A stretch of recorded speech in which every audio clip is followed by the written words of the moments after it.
राजधानी रांची में लगातार जो है आपराधिक घटनाएं बढ़ती नजर आ रही है। लगातार जो है अपराधी बेखौफ नजर आ रहे हैं। और आपको बता दें, दरोगा की गोली मारकर राजधानी रांची में हत्या कर दी गई है। वही मृत दरोगा के परिजनों से मिलने पहुंचे बाबूलाल। आपको बता दें, मृत दरोगा के परिजनों से मिले हैं बाबूलाल। विशेष शाखा के दरोगा का रांची के रिंग रोड में शव मिला है। आपको बता दें, गोली मारकर कर दी गई है दरोगा की हत्या। मृतक दरोगा की पहचान अनुपम कुमार कच्छप के रूप में की गई है।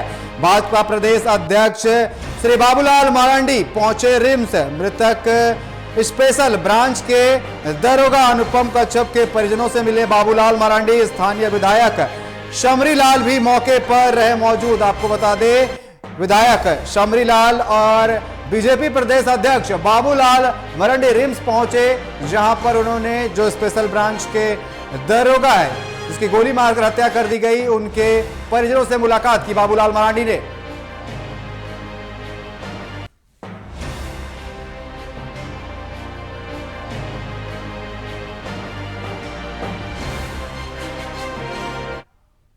राजधानी रांची में अपराधी बेलगाम हो गए। पहले युवक, फिर एक अधिवक्ता और अब दरोगा। साफ तौर पर जो प्रशासन है उसे अपराधी जो है खुली चुनौती दे रहे हैं। लेकिन इस पर जो आम जनता है वो सोच रही है कि आखिर वो कितने सुरक्षित है। अगर पुलिस प्रशासन ही सुरक्षित नहीं है तो आम जनता कैसे सुरक्षित होगी।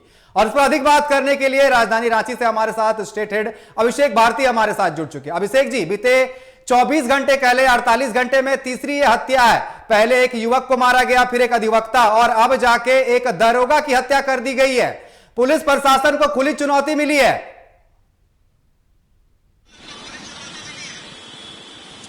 देखिए अनिकेत, जो दरोगा जिनकी हत्या हुई है उनका नाम अभिषेक कच्छप है। अभिषेक कच्छप जो है वो स्पेशल ब्रांच में तैनात थे दरोगा के पद पर। अपनी ड्यूटी कर वो घर लौट रहे थे। रिंग रोड से बोड़िया जाने के रास्ते में उनकी डेड बॉडी मिली है। कहा जा रहा है कि 3 गोली उनको मारी गई है। आप इसको इस तरीके से समझिए अनिकेत, देखिए ये पहली घटना नहीं है। परसों भी गुमला में एक पुलिस अधिकारी अभिषेक उरांव को गोली मारी थी अपराधियों ने। गोली मारने वाले अपराधी गिरोह ने अपना आप बताया था कि हम लोग राहुल सिंह गिरोह के लोग हैं। और राहुल सिंह गिरोह के लोगों ने कहा था कि पुलिस और वर्दी की आड़ में जो जिनको गोली मारी गई थी उरांव जी को, तो वो जमीन का धंधा करते थे। उसी तरीके से अभिषेक कच्छप को क्यों गोली मारी गई है अभी पता नहीं चला है। लेकिन यह भी मामला जमीन विवाद का बताया जा रहा है।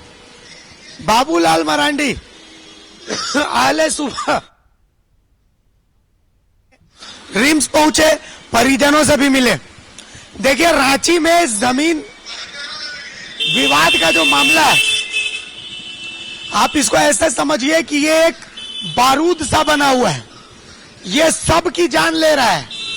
कल एक वकील की हत्या हुई, परसों राजेश मुंडा नामक शख्स पर गोलीबारी हुई, और इसमें से ज्यादातर केसेस जो है वो कांके अंचल से जुड़े हुए हैं। कांके अंचल वही इलाका है जहां के सीओ जय कुमार राम के खिलाफ खबर हम लगातार दिखा रहे हैं, और खबर दिखाने के कारण हमें भी धमकी मिल रही है। आप समझिए कि कितनी खतरनाक है ये चीजें। आप समझिए कि लगातार पुलिस, प्रेस, प्रशासन सबको धमकाया जा रहा है, सबको डराया जा रहा है। कानून व्यवस्था की हालत आप देख लीजिए।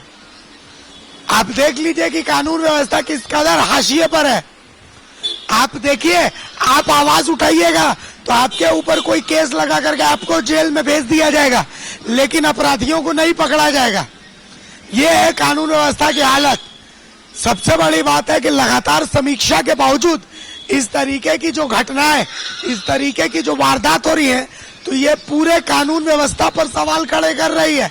अनिकेत जी बिल्कुल, जिस तरीके से जो आप जमीन की बात करें, कहीं ना कहीं ये जमीन जो है वो काल बनता हुआ जा रहा है, चाहे वो आम लोग हो चाहे प्रशासन हो। जिस तरीके से आप बता रहे कि सारी मिली भगत जो है वो जमीन को लेकर के है, कहीं ना कहीं सबके तार एक से तो नहीं जुड़े हुए। जिस तरीके से आप बता रहे अधिवक्ता की बात करें, आप जब यहां पर दरोगा की बात करें, कहीं सारे तार एक जगह पर तो नहीं जुड़े हुए हैं।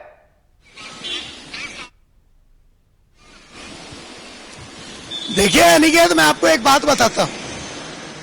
अलग झारखंड राज्य बना, उसके बाद जमीन का कारोबार पूरे झारखंड में फलने फूलने लगा और इतने गजब तरीके से फला फूला कि अभी मैं इस जगह से पत्थर उठा के मारूंगा तो वो या तो किसी ठेकेदार को लगेगा या फिर जमीन कारोबारी को लगेगा। ये स्थिति है। जमीन का कारोबार करना पैसे कमाने का एक शॉर्टकट फॉर्मूला बन गया। मतलब जिसको भी जल्दी से अगर पैसा कमाना है तो वो जमीन के कारोबार में घुस जाए। अलग झारखंड राज्य बनने के बाद जमीन का जो जिम्मा है, सबसे महत्वपूर्ण जिम्मा, खान का जिम्मा और जमीन का जिम्मा, वो अंचलाधिकारी को दिया गया।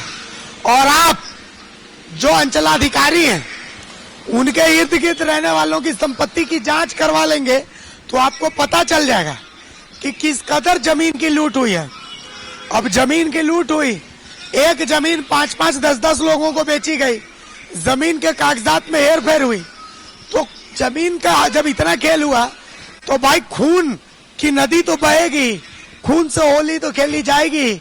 आज से 2-3 साल पहले मैंने ये बात कही थी कि भाई अगर सतर्क नहीं रहेंगे तो खून से होली खेली जाएगी, और वही हो रहा है।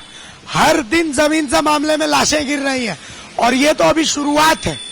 अगर अभी सरकार अपनी दृढ़ इच्छा शक्ति, अपनी रीढ़ की हड्डी नहीं दिखाती है तो इस तरीके की खून की होलियां बढ़ती जाएंगी।